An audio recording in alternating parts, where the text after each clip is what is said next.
vinieron y gracias a los organizadores y organizadoras que me invitaron a esta charla.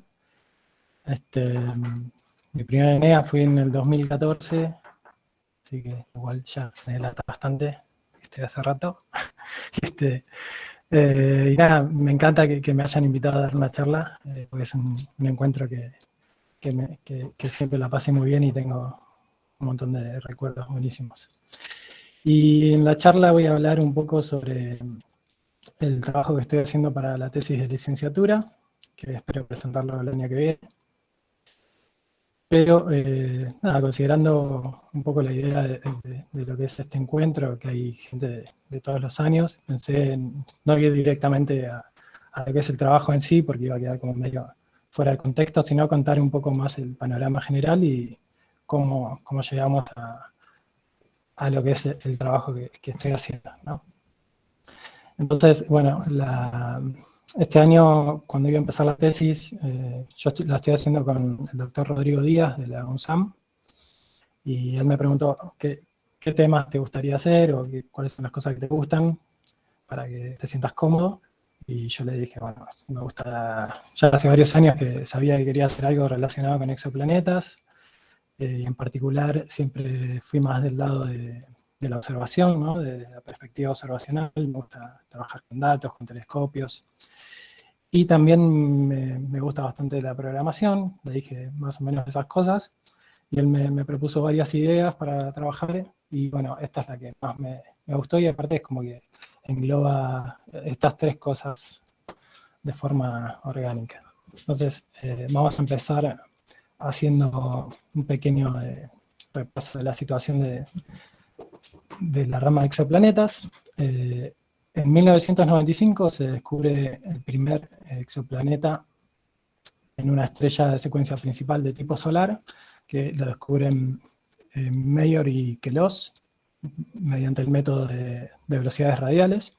Y acá puse un asterisco en primer porque en realidad no es estrictamente el primer exoplaneta, sino que anteriormente, en 1992, se habían descubierto un par de planetas alrededor de un púlsar, ¿sí? Mediante, creo que la técnica de variación del timing de púlsares. Pero bueno, generalmente se suele hablar de primer exoplaneta como este porque es el primero que está en una estrella de secuencia principal.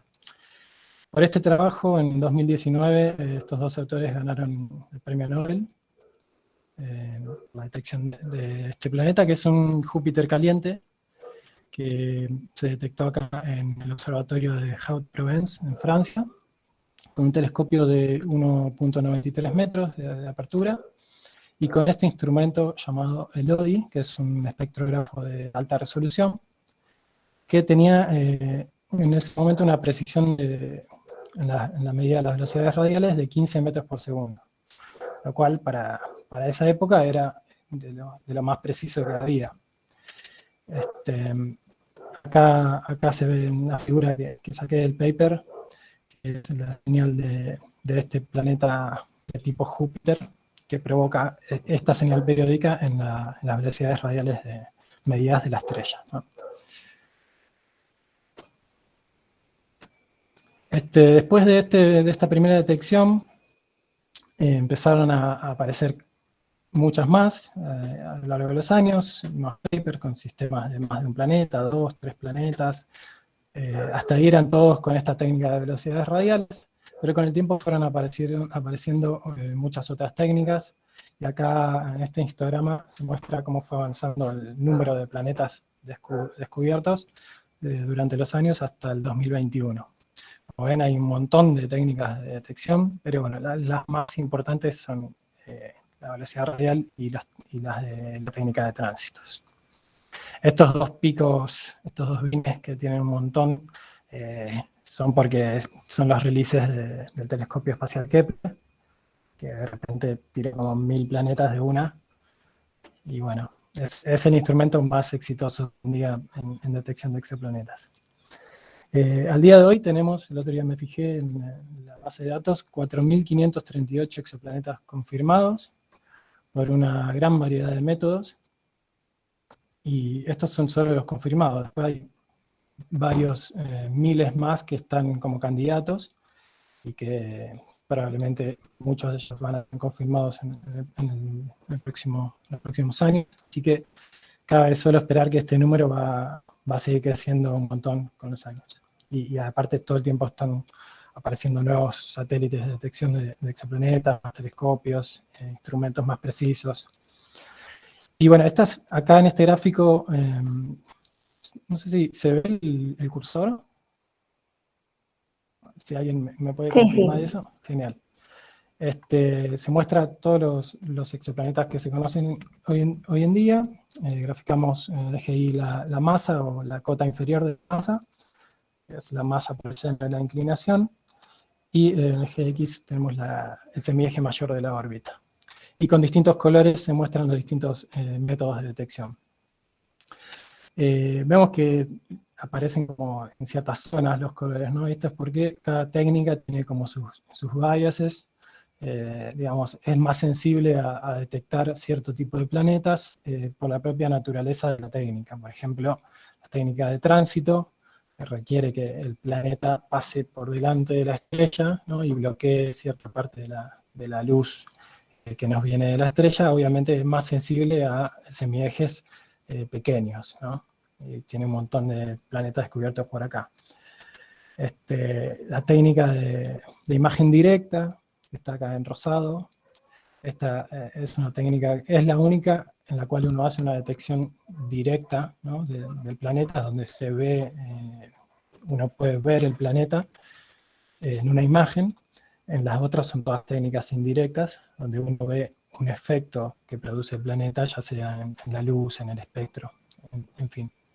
Pero bueno, la imagen directa se logra mediante la técnica de coronografía. Por ejemplo, en Gemini hay un instrumento GPI, que lo que hace es, en el medio del camino óptico de la luz en el telescopio, bloquean la contribución de la estrella, ¿no? Ponen en el centro, bloquean la luz de la estrella y en forma de imagen uno tiene todo lo que está alrededor de la estrella. Entonces, con esa técnica uno puede ver planetas que están bastante alejados, ¿no? Acá no va a ser bloqueado por la misma luz de la estrella. Entonces, fíjense, esta es la única, por ejemplo, que nos permite detectar planetas con semiejes del orden de 100 o 1000 unidades astronómicas. Después hay algunas de estas que la verdad que no sé cómo funcionan, pero bueno, las 4 más importantes son estas, las que tienen más número de planetas, pero después si quieren preguntar por alguna, me dicen. 5% son detectados por tránsito, 20% por velocidades radiales, y entre microlentes gravitacionales y imagen directa tienen un 3%. La microlentes gravitacionales también vale la pena nombrarla porque está muy interesante. Lo que hacen es, tenés una estrella de fondo, ¿no? Y una estrella más cerca nuestro, y la estrella que está más cerca actúa de lente gravitacional para la luz de la estrella que está atrás, ¿no? Tienen que pasar muy cerca una de la otra. Entonces uno al observar la curva de luz de la estrella que está atrás, ve que cuando sale el microlente gravitacional aumenta, ¿no? El flujo, y en esa curva de luz se ve como una montañita así, se ve si la estrella que está adelante tiene un planeta alrededor. Entonces esa técnica es una de las 2 técnicas que permite determinar directamente la masa del planeta, que es o con microlentes o con... Perdón, no, con microlentes no, con astrometría o con velocidades radiales. Es la otra que se obtienen las masas directamente. Acá está el mismo gráfico, pero con masa versus periodo, ¿no? Acá hay un poco menos de puntos porque hay muchos de los que no se sabe el periodo, pero sí el semieje. Y acá quería mostrar esto que está acá, que es como hay un agujero, que es lo que se llama el desierto neptuniano, que es, fíjense que planetas de más o menos la masa de Neptuno, pero con periodos bastante pequeños, no aparecen, ¿no? Como hay un agujero ahí en el gráfico, hay muy poco presente en ese grupo de planetas, y es algo que hoy en día no se sabe bien por qué, y se está tratando de investigar, y acá yo justamente Ahora estoy en un proyecto que se llama Nomads, que vamos a tratar de estudiar candidatos de TESS, que es un satélite de tránsitos de exoplanetas que tiene como miles de candidatos, pero en particular nos interesan candidatos que caigan en esta zona, ¿no? Para estudiar bien qué está pasando ahí con los planetas de tipo Neptuno. Bueno, pero de todas esas técnicas, la que tiene que ver con el trabajo que estoy haciendo yo, y vamos a ver más en detalle, es la técnica de velocidad radial, ¿sí? Entonces, la técnica de velocidad radial se basa en el hecho de que cuando tengo un problema de dos cuerpos, ¿no? Una estrella y un planeta, nosotros generalmente decimos, bueno, la Tierra gira en torno al Sol, pero en realidad de física sabemos que los dos planetas, perdón, los dos cuerpos orbitan en torno al centro de masa en común que tienen, ¿no? Entonces, bueno, en el caso de la Tierra y el Sol, el centro de masa está muy, muy cerca del centro del Sol, entonces este efecto es muy, muy pequeño, pero cuanto más grande sea el planeta y cuanto más cerca esté de la estrella, va a ser más importante, ¿no? Como vamos hacia la estrella, ¿no? Alrededor del centro. Entonces, si uno mide la velocidad radial de la estrella va a tener su propia velocidad radial, que la velocidad radial lo que me dice es si se está alejando en dirección radial de nosotros o se está acercando, ¿no? Es la componente de la velocidad en esa dirección radial. Entonces va a tener cierta velocidad radial, pero es movimiento. Pero además, si está haciendo así un bamboleo por la órbita, esa curva de velocidad radial de la estrella va a tener como una señal periódica encima, que si uno toma muchas medidas de velocidad radial mediante efecto Doppler de las líneas espectrales y grafica todas esas velocidades radiales, obtiene una curva de velocidades radiales y puede llegar a detectar una señal periódica que aparece ahí, ¿no? Entonces, no es la única razón por la cual puede aparecer una señal periódica, no es que haya un planeta, pero bueno, por eso siempre uno tiene que descartar que no sea que la estrella tiene pulsaciones o modos de oscilación o otros efectos.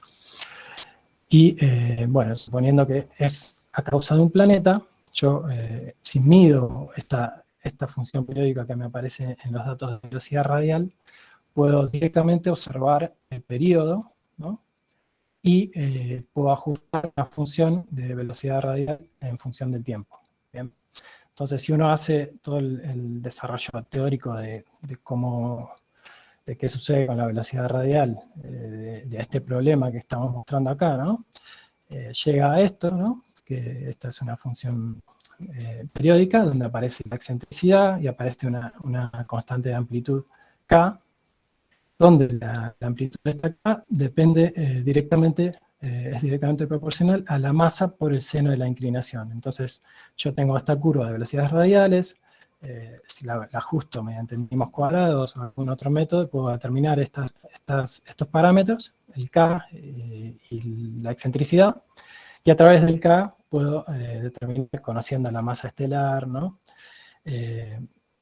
Determinar la masa planetaria, más bien dicho, una cota inferior de la masa planetaria. Y después, a partir del P y la tercera ley de Kepler, puedo obtener directamente el semieje mayor, ¿no? Entonces, en definitiva, con este método de velocidades radiales obtengo el semieje mayor, la cota inferior de la masa y la excentricidad. Acá, esta forma que tiene la señal es porque es una órbita prácticamente circular, pero la excentricidad hace que la función esta, la forma que aparece acá, vaya variando según la excentricidad, ¿no? Porque si es una órbita muy excéntrica, la velocidad va a variar muy rápido en una parte, va a ser como así para arriba, y después va a caer despacito, y después, ¿no? Por lo que pasa con la velocidad en una órbita excéntrica. Entonces, en definitiva, la capacidad de detectar planetas con la técnica de velocidad radial va a estar limitada por qué tan precisamente puedo medir las velocidades radiales de una estrella. Por ejemplo, en el año 2005 había 156 planetas descubiertos con el método de velocidades radiales, y fíjense que caen todos bastante arriba, ¿no? Tengo masa planetaria, NGI y periodo.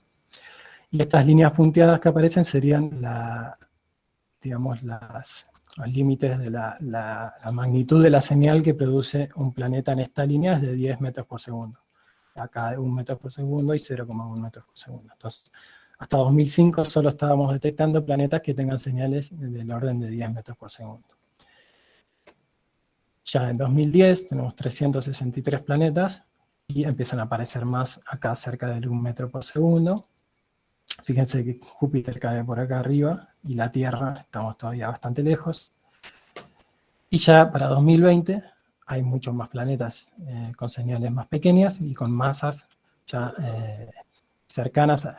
Hay planetas de masa terrestre, pero no al periodo orbital de la Tierra. Todavía estamos medio en el límite de poder detectar un planeta de la masa terrestre y con el periodo que tiene la Tierra, ¿no?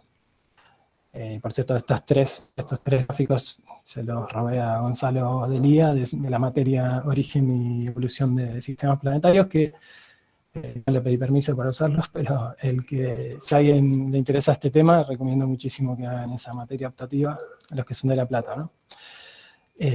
Porque está muy, muy buena.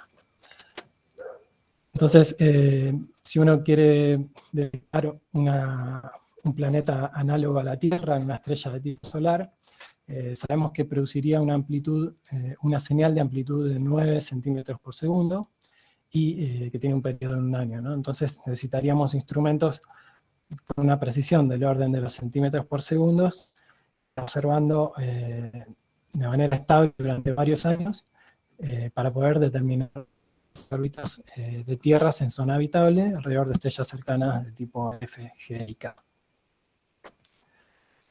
Entonces, para medir velocidades radiales con esta precisión se usan espectrógrafos de alta resolución.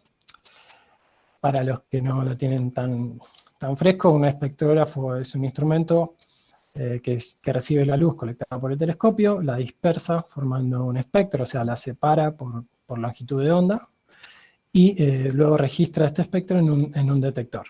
¿Bien? Entonces, conceptualmente, un espectrógrafo consta de 4 componentes. Tiene una interfaz que lo alimenta con luz, la luz que viene del telescopio, que puede ser una rendija o una fibra óptica. Tiene sus elementos dispersivos, que son los que al atravesar la luz se dispersan y separan las longitudes de onda, que pueden ser prismas o redes de difracción. Después tiene un detector que capta la imagen del espectro, y todo lo que son los elementos ópticos, que pueden ser lentes, espejos y ese tipo de cosas. En particular, en los espectrógrafos de alta resolución se usa un tipo de dispersión que es la dispersión cruzada, donde uno utiliza 2 dispersores, ¿no? Un dispersor primario, que es una red de difracción que tiene una muy alta dispersión, y lo que hace esta red es que te dispersa en una dirección toda la luz y te produce un montón de órdenes de difracción, pero todos superpuestos uno con otro.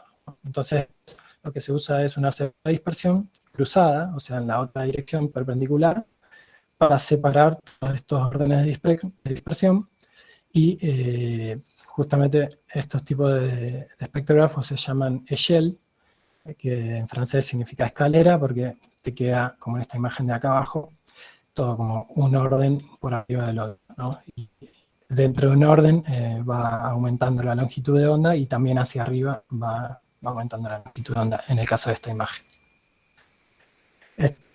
Los espectros de alta resolución en general no están ubicados en el telescopio, sino bien aislados en un cuarto aparte, y suelen ser alimentados mediante fibra óptica. O sea, se pone una fibra óptica en el foco Cassegrain, por ejemplo, del telescopio, y entra la luz, pues, lleva toda la fibra hasta donde está ubicado el espectrógrafo, y ahí se hace la obtención del espectro. Esto es porque necesitan una gran estabilidad mecánica, ¿no? No pueden estar colgados de un telescopio y moviéndose para todos lados, y expuestos a los cambios de temperatura y todo. Y bueno, generalmente están sellados herméticamente. Entonces, como toda medida física, cuando mido la velocidad radial va a tener asociado un error que siempre se trata de minimizar. Y en el caso de las velocidades radiales, ahí se pueden ver tres fuentes principales de error. La primera que se debe a, perdón, el ruido fotónico, que se debe a que estamos midiendo a la naturaleza cuántica de la fuente que estamos midiendo, que de la luz. Y esta fuente de error aparece siempre que uno quiere medir una fuente de luz, y es inevitable, ¿no? Siempre va a estar. Porque tiene que ver justamente con la propia naturaleza de la luz. Entonces, lo ideal es que el error esté dominado por este error, porque es el único que no me puedo sacar de encima. Después tengo los errores introducidos por el instrumento mismo, o por la calibración, los efectos que puede haber en el detector CCD, la estabilidad del instrumento. Esto se ubican todos acá, dentro de los errores sistemáticos.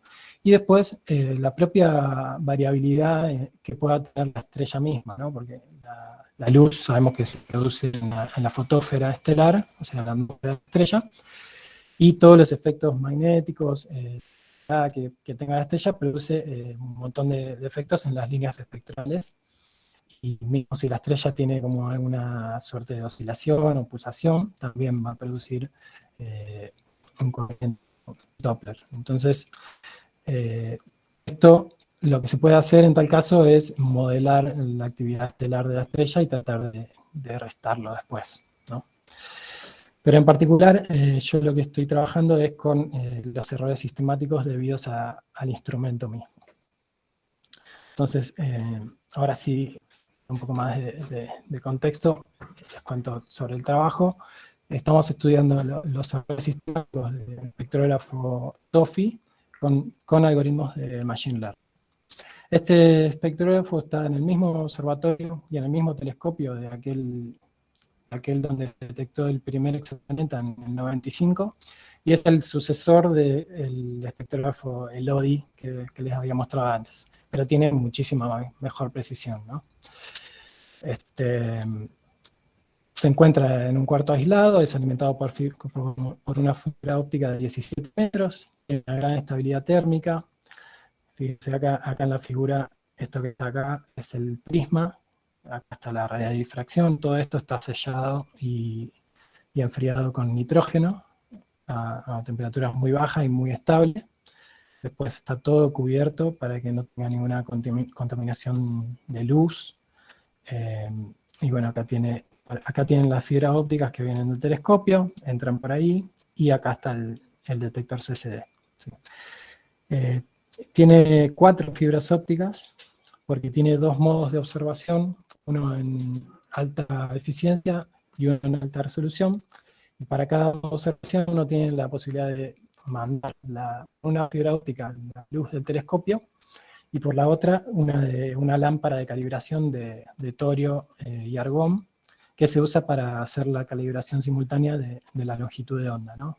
Son las lámparas esas, como son de elementos conocidos y están bien estudiadas por laboratorio, uno sabe exactamente en qué longitudes de onda están las líneas que tienen de emisión. Entonces, si uno trabaja en la hipótesis de que el camino óptico que va a recorrer la luz de la lámpara va a ser igual que el que va a recorrer la luz que viene del telescopio, ¿no? Luego, cuando observa el espectro, puede justamente hacer la calibración de longitud de onda con esas líneas conocidas que tiene la lámpara. Trabaja con 41 órdenes de dispersión en el rango óptico de luz, y tiene una precisión hoy en día entre 1 y 2 metros por segundo. O sea, puede detectar planetas de hasta 5 y 10 masas terrestres. Fue inaugurado en 2006 y en 2013 se le hizo una mejora que lo llevó justamente a la precisión que tiene hoy en día. Entonces, la motivación para el trabajo es que, si bien este espectrógrafo es muy preciso, se observó que a lo largo de, acá en este gráfico se muestran 4 años de observaciones, se observó que tiene una deriva del punto cero, o sea, el punto cero del instrumento se va corriendo por distintas razones de los componentes que tiene el instrumento mismo. Entonces, punto cero le llamamos como, no sé, imaginen una balanza, por ejemplo. Si yo no le pongo nada a la balanza, tiene que estar marcando cero, ¿no? Bueno, eso en realidad hay que calibrarlo. De vez en cuando se puede correr y vos no tiene nada a la balanza y marca que no tiene, que tiene algo, ¿no? Entonces eso sería como la calibración de punto cero. En el espectrógrafo es lo mismo, pero con la longitud de onda. Entonces, por ejemplo, acá se observaba que por el desgaste de la lámpara de torio se iba aumentando las velocidades radiales. Acá hubo un cambio en las fibras ópticas y de repente subió también la velocidad radial. Acá se hizo un coating del espejo secundario y también decayó un montón. Entonces, todo un montón de cosas que algunas se pueden conocer, pero otras uno no sabe por qué pasan. Son todos efectos sistemáticos. Entonces, para corregir esto, lo que hacen es observar regularmente todas las noches estrellas con velocidad radial constante. O sea, que son estrellas que ya se sabe por catálogo que tienen siempre la misma velocidad radial. Entonces, si uno la observa y después hace un promedio de todas esas observaciones, como ya sabes qué velocidad radial tiene que tener esa estrella, puedes ver cómo se corrió el punto cero del instrumento. Entonces, la idea del trabajo nuestro es que justamente por esta razón tenemos un montón de observaciones de estrellas estándar de velocidad radial constante que fueron recolectadas por varios años y que están disponibles en el archivo del telescopio. Y además, el pipeline de reducción recolecta decenas de variables observacionales y ambientales para cada observación, o sea, qué temperatura había, qué humedad, qué zinc, bueno, un montón de variables. Y además tenemos 31 sensores de temperatura y presión que están distribuidos por distintas partes del instrumento y la sala de observación. Entonces, teniendo en cuenta todo esto, podemos construir un dataset con todas estas observaciones que sea apropiado para usar técnicas de Machine Learning. Tomo un poquito de agua.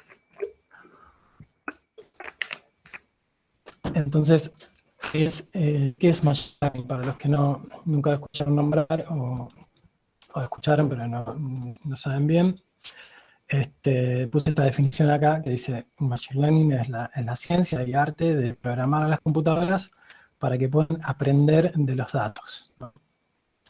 Hay un montón de distintas que engloban dentro de lo que es Machine Learning. Seguramente habrán escuchado nombrar de redes neuronales, redes profundas. Bueno, después hay algunas que son más simples.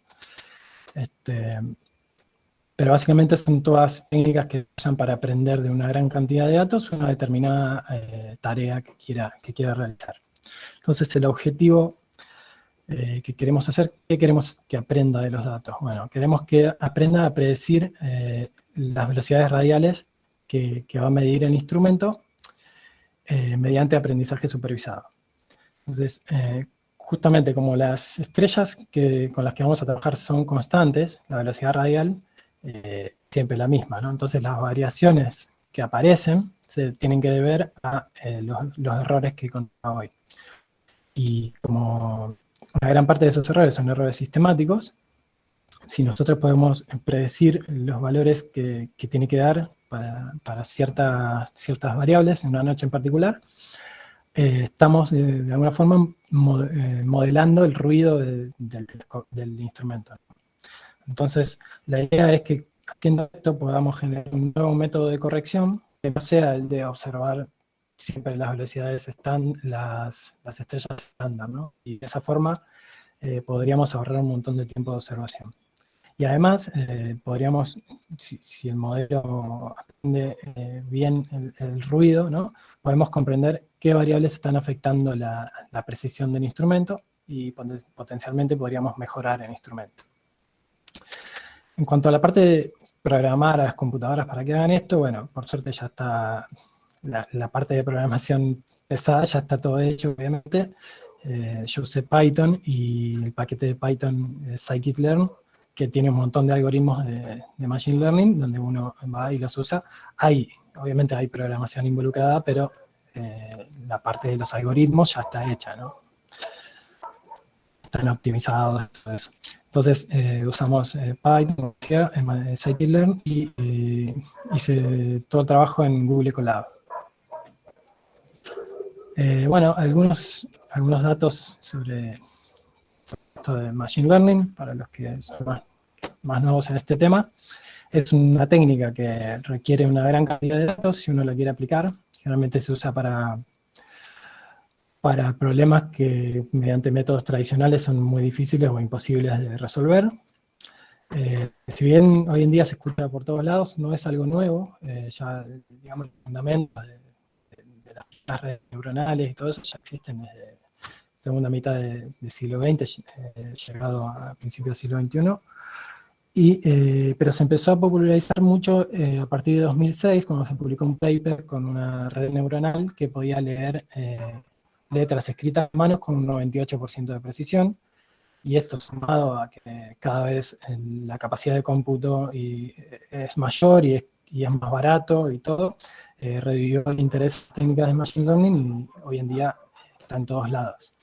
Sí, en la industria tecnológica y en la ciencia también cada vez más. Algunos ejemplos de la vida cotidiana que utilizan Machine Learning pueden ser, por ejemplo, los reconocimiento de voz, reconocimiento facial, filtro de spam, todos los temas de recomendación, ¿no? El famoso algoritmo de YouTube, de Netflix, lo que sea. También hay muchos videojuegos, por ejemplo, los motores de ajedrez más potentes están hechos con Machine Learning, de Go, de Dota 2, por nombrar algunos. Y los algoritmos un algoritmo de estos uno lo puede entrenar para hacer solo dos cosas. Una es una tarea de clasificación, o sea, que me diga si algo pertenece a una clase, ¿sí? Es como un 0 o 1, es sí o no. O una tarea de regresión, o sea, que prediga qué valor numérico específico va a tener una cierta variable. Este es el caso que estamos haciendo nosotros, ¿no? Porque queremos decir la velocidad radial. Y otra cosa que tiene es que a veces uno puede aprender lo que aprendió el algoritmo, ¿no? A veces digo porque hay algunos algoritmos que no se puede hacer. Estos son como una caja negra que sí te hacen perfecto lo que vos querés que hagan, pero no sabes qué está haciendo ahí adentro. Pero otros sí te permiten ver qué cosas fueron más importantes para la predicción y qué cosas no. Entonces, lo primero es construir un dataset, les decía, y para esto usamos 3 estrellas de distintos tipos espectrales, que son estas que están acá, de las cuales recogemos 645 observaciones desde 2018 a 2020. Y para cada observación registramos valores, o sea, una tabla de los valores de 83 variables que sacamos del header de las imágenes y 30 variables más que las sacamos de sensores de presión y temperatura que estaban distribuidos por todo el instrumento. Ahí hubo un laburo que fue, porque estos sensores te tiran los valores cada 5 minutos todo el tiempo, todo el día, ¿no? Entonces tenés una tabla gigante. Entonces lo que tuvimos que hacer es matchar esta tabla con los tiempos de nuestras observaciones, ¿no? Bueno, y después de descartar algunas variables que no servían, valores malos, hacer limpieza y todo eso, y definimos nuevas variables en función de las variables que recolectamos. El dataset quedó con 126 columnas, que son las variables independientes que nos van a ayudar a predecir, y una columna que es la velocidad radial, ¿no? El valor que queremos predecir, y 645 filas.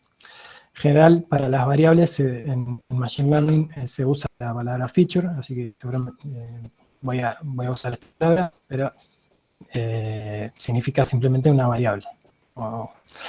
Y label se usa para lo que vos querés predecir.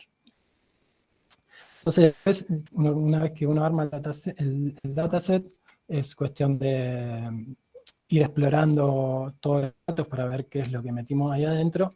Por ejemplo, acá puse algunos de los ejemplos que hice por ejemplo, uno va a ir a histogramas de todos los features para ver que no haya cualquier cosa, ¿no? Acá encontré, por ejemplo, algunos que tenían la mitad de los valores en cero, ¿no? Y esos no sirven, los tenés que descartar. Y bueno, uno va mirando que quede todo lindo. Antes de ponerse a entrenar, tiene que tener todas las variables bien. Después, por ejemplo, podemos ver la correlación que hay entre los features. Si dos features están muy correlacionados, bueno, quizás no sirve de nada tener los dos, sino que con uno solo ya estás. Bien, entonces acá uno ve bien todo esto, miren que están, este cuadrado naranja que hay acá son los 38 órdenes de dispersión de la red de difracción. Las señales a ruido de los 38 órdenes de dispersión están todos muy correlacionados entre sí. Entonces por eso aparece este cuadrado ahí. Y después puedo ver cuál es la correlación de todos los features con la velocidad radial, que es lo que yo quiero predecir, ¿no? Y acá voy a ir dándome una idea de cuáles van a ser más útiles para el algoritmo. Estos que tienen cero correlación seguramente no sirvan para nada. Pero bueno, hay que tener en cuenta también que este coeficiente se puede haber otro tipo de correlaciones que se ven en este gráfico. Entonces después, antes de empezar a entrenar, lo que se hace es separar una parte del dataset que se va a usar solo para testear, ¿sí? Se toma un 80% de los datos para entrenamiento y se deja 20% que no los tocamos, lo dejamos ahí en un costadito, que lo vamos a usar después para validar nuestro modelo, ¿sí? Y acá muestro en naranja los datos de testeo y en azul las velocidades radiales que van a ser para entrenamiento. Una eje de X está el tiempo, son los 2 años que recolectamos las observaciones, y acá la velocidad radial. Y acá se ven las distribuciones de los dos conjuntos, y acá abajo muestro el conjunto de entrenamiento que quedó, pero diferenciado por estrellas con los colores, ¿no? La estrella en azul es la que más datos teníamos. Esta separación se hace de forma totalmente aleatoria, ¿no? Uno no puede elegir cuáles va a usar para testear y cuáles de entrenamiento. Entonces, para el entrenamiento, primero tenemos que definir una métrica con la cual vamos a evaluar, que también estamos prediciendo. Generalmente para regresión se usa el error cuadrático medio. En mi caso yo usé el error cuadrático medio, raíz del error cuadrático medio, pero pesado, ¿sí? Donde el pesos W tienen que ver con los errores que tiene cada dato. O sea, los datos que tengan mayores errores intrínsecos van a tener menos peso en el modelo, ¿no? Porque son menos confiables. Y además, otra cosa que se usa para medir la performance de un modelo es el score. En mi caso usé el score R2, que es un valor entre 0 y 1, que te dice es qué proporción o qué porcentaje de la dispersión de los datos estás explicando con tu modelo, ¿no? Si esto te da 1, significa que tu modelo explica el 100% de la dispersión, lo cual es imposible. Pero, o sea, podría darse igual, pero generalmente un valor entre 0, mayor a 0,65 ya es una buena predicción. Y en cuanto al flujo de trabajo que se hace cuando uno entrena un modelo, es, bueno, separamos entrenamiento y testeo, como habías dicho. De testeo lo guardo para la evaluación final, y en el entrenamiento yo lo que hago es tratar de buscar los mejores parámetros para mi modelo, porque todos los modelos estos de Machine Learning tienen una serie de parámetros que uno puede cambiar y mejorar o empeorar el modelo. Entonces, se usa algo que se llama validación cruzada para buscar los mejores parámetros, y finalmente se evalúa en el conjunto de testeo cuál fue el error final del modelo. Probamos 9 técnicas distintas de Machine Learning. Con todas se hizo un estudio entrenando, viendo los mejores parámetros y viendo los errores. Y finalmente la que seleccionamos fue un regresor que se llama Lasso-Lars. Y al cual le pusimos 112 features de entrada, y además le sumamos todos los productos posibles entre ellos, o sea, un feature multiplicado por otro, ¿no? Y con todas las combinaciones posibles. Entonces, el total de features que tenía de entrada del modelo era 6.329. Entonces, con este LaSoLARS, las predicciones que logramos son estas que están acá. Puse un gráfico por cada estrella, ¿no? Para ver cómo funcionaba en cada estrella, porque quizá podría pasar que prediga muy bien en una estrella y en las otras de cualquier cosa, pero el error no se da tan grande. Entonces, era importante ver qué estaba pasando en cada estrella.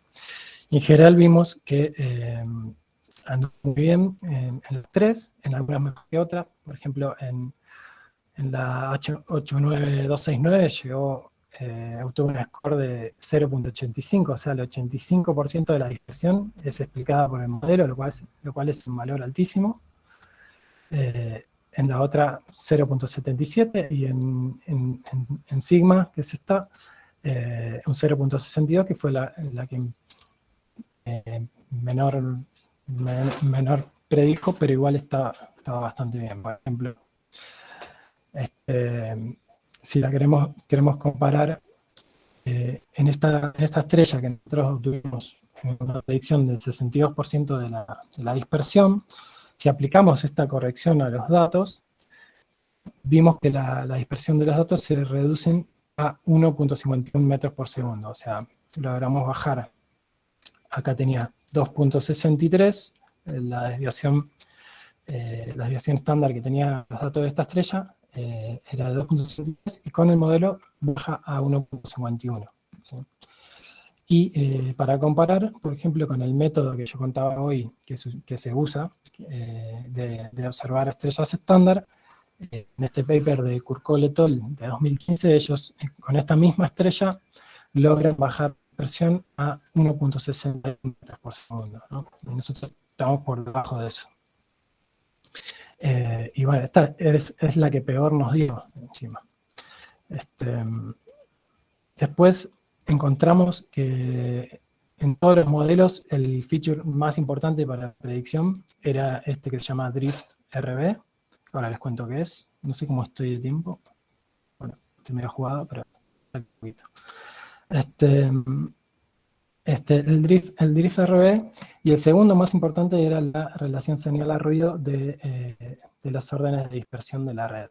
Bien, en particular, la que dio en el segundo puesto, de más importante, es la diferencia entre la relación señal a ruido de orden 0 menos la relación de orden, la de orden 1. ¿Bien? Y bueno, hay un montón más.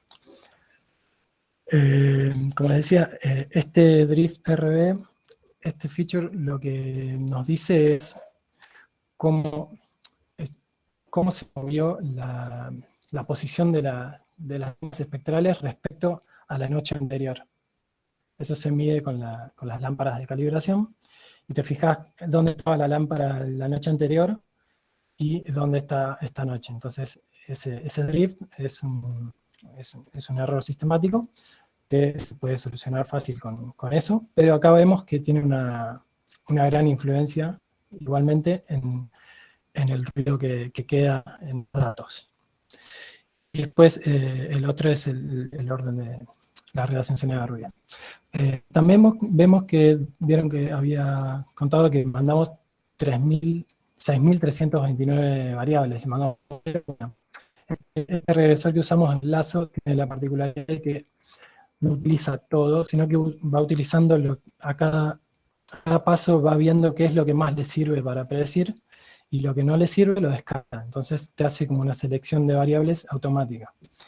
Y solo 75 de los 6.000 y pico quedaron con coeficientes no nulos en el modelo. O sea que acá después podemos llegar a descartar todos los que no tienen ninguna influencia y reducir de esa forma la dimensionalidad del problema.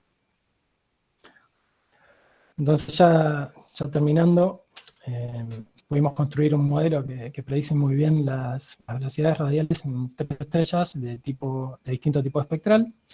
Y lo siguiente sería probarlo en otra estrella constante, preferiblemente, que no haya sido parte del conjunto de entrenamiento, o sea, que sea algo totalmente nuevo, que sea más o menos de los tipos espectrales que estamos entrenando, para probar qué tan robusto es el algoritmo a nuevos datos.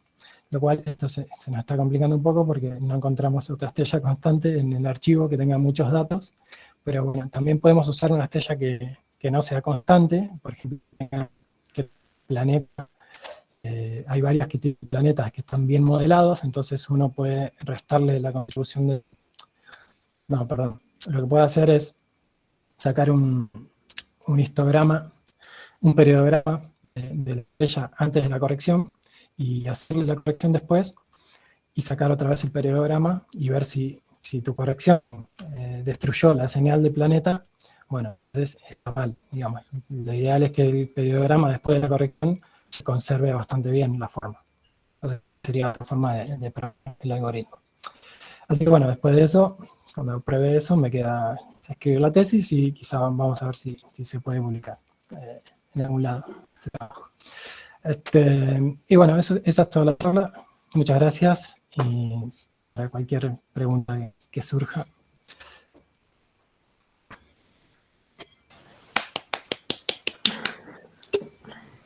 Muy buena charla, Juan. Gracias bueno, Juanpi. Gracias, nada, por dar la charla. Bueno, gracias. No, gracias a ustedes. Espero que nos haya ido muy rápido. Que se haya entendido algo. Sí, se entendió. Estuvo muy buena, la verdad. No sé si alguien quiere ahora hacer preguntas. Queda abierto el espacio.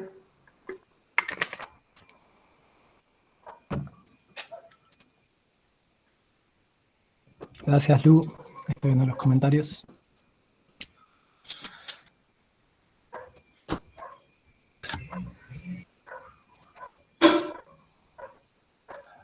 Nati levantó la mano. A ver, ¿cómo es esto? Acá con Agus teníamos una pregunta. Cuando vos hacías el modelo de Machine Learning, vos como que agarraste las variables que tenías y además le sumaste el producto entre variables. Sí. Tenías como 6.000.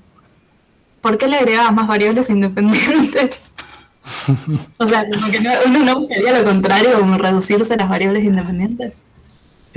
Sí, en realidad antes de eso estábamos usando otro algoritmo que se llama Gradient Boosting y para ese algoritmo en particular sí necesitábamos reducir la cantidad de variables y las habíamos reducido incluso a 12 variables. Wow. Y con ese obteníamos una predicción casi igual a la que tenemos con este. Pero el problema que tenía ese algoritmo es que no es bueno para generalizar fuera del dominio de tiempo o del dominio de tus datos, ¿no? Y como para lo que queremos hacer este proyecto es para poder usarlo en datos nuevos, no nos servía mucho. Es para otro tipo de casos de Machine Learning. Pero para el lazo, lo que yo contaba recién es que como por la propia particularidad que tiene ese algoritmo, te hace una selección de features automática y siempre va eligiendo lo mejor para predecir. Entonces, en ese sí podés mandarle un montón de variables, porque totalmente, igualmente en el final solo van a quedar pocas, ¿sí? Van a quedar solo las que sirvan, las otras como que no están. Okay, claro. Pero sí, en general es recomendable reducir a mínimo las variables independientes. Genial, gracias, Juan. Muy buena la charla. Gracias, Nati.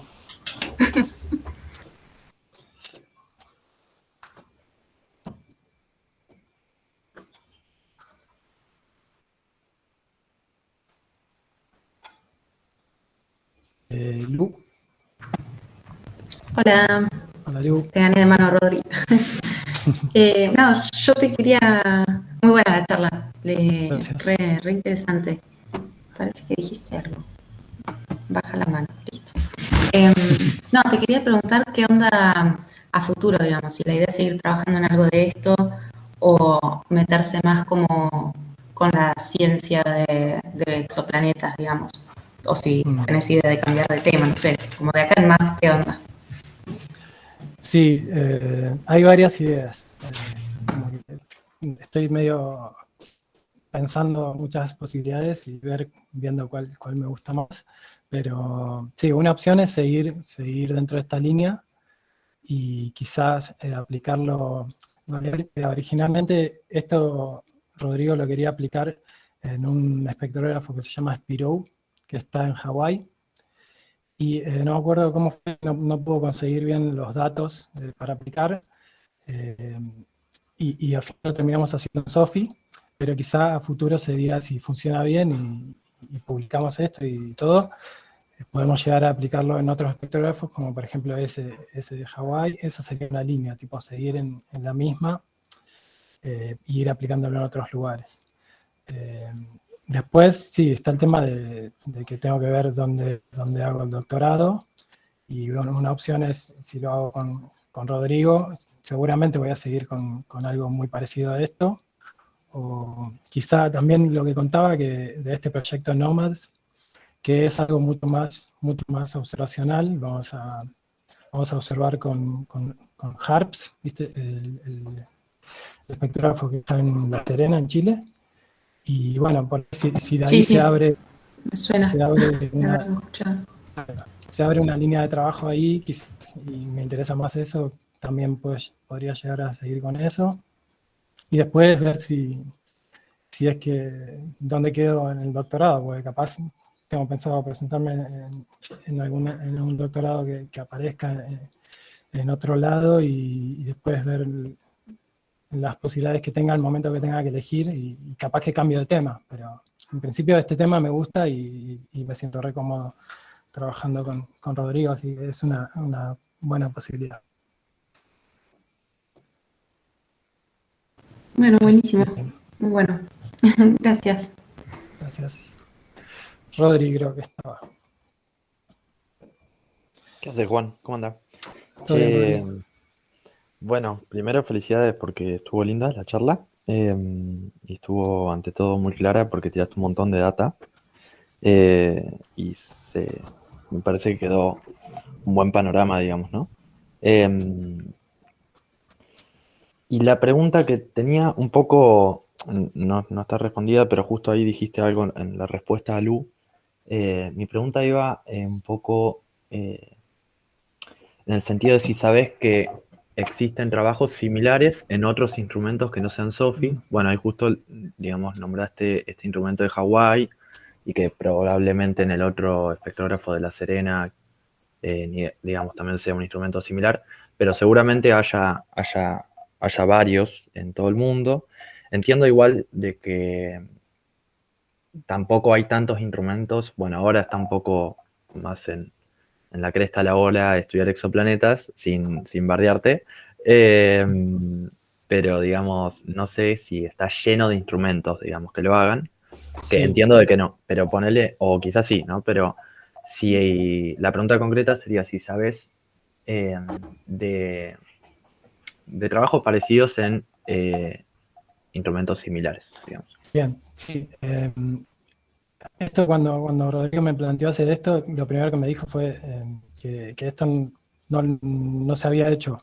O sea, nadie había aplicado Machine Learning para tratar de ver los errores sistemáticos de un espectrógrafo de estos de alta resolución, que si bien hay varios, no son tantos.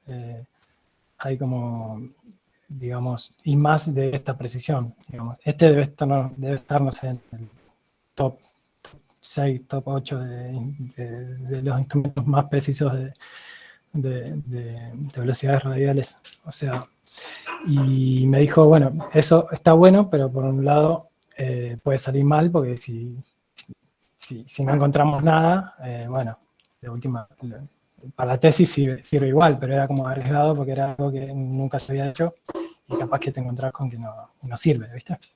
Así que no, respondiendo a tu pregunta, que yo sepa, no vi ningún trabajo que utilice Machine Learning para este objetivo. Casi todos hacen eso, lo de observar estrellas constantes y después sacar el promedio y restarlo. Claro, genial. Bueno, joya, Juan. Gracias, Che.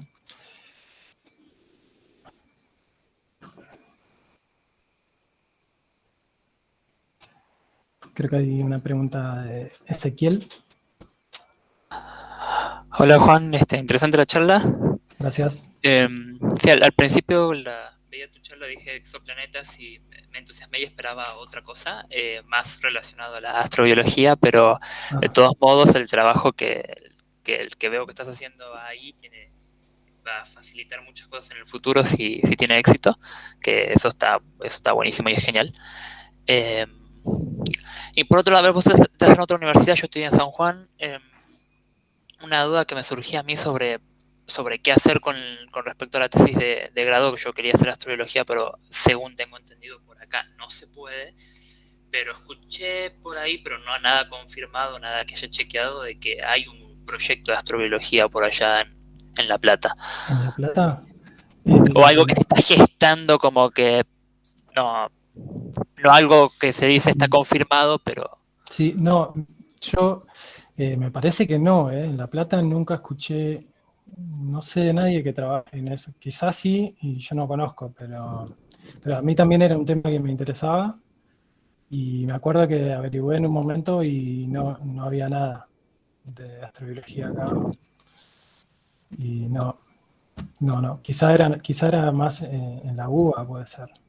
Pero que en La Plata, no sé si otro de los chicos de La Plata acá conoce a alguien que trabaje en ese tema, pero no, yo no. Pero está bueno, está re piola ese tema. Claro, o sea, tu tema está relacionado así muy, muy colateralmente con esta área, entonces es como que digo, bueno, capaz que sabes algo del tema. Ahí Nati Ajá, dice que ahí en dice el en IAFE. sí. O sea, algo así me comentaron cuando pregunté antes. Claro, fíjate que ni siquiera hay gente que trabaje en exoplanetas en rama observacional, por eso yo me fui a hacerlo con alguien del PUSAP, porque en La Plata no hay nada. Hola, Mavi, no sé si querías hacer una pregunta. Sí, quería agregar algo. En realidad ese acá en San Juan sí se está gestionando el área de astrobiología. La buenísimo. Genial. está Carlos Zafre, Paula Miquelarena, creo que, y Matías Flores. Sí están emprendiendo esa área. Bueno, entonces los comentarios O para anteriores sí tenerlo les como llegaron. dato. Buenísimo. Sí, sí. Genial, bueno.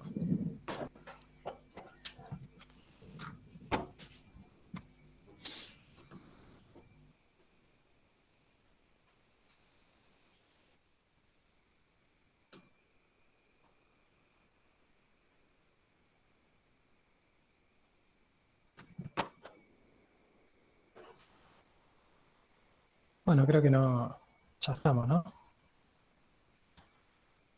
Sí, si no hay ninguna otra pregunta, podemos ir cortando la grabación y dar por terminada la charla. Listo. Muchas gracias a todos. Si es que no hay otra pregunta, claro. No, parece que no. Bien, corto la grabación entonces. Vale.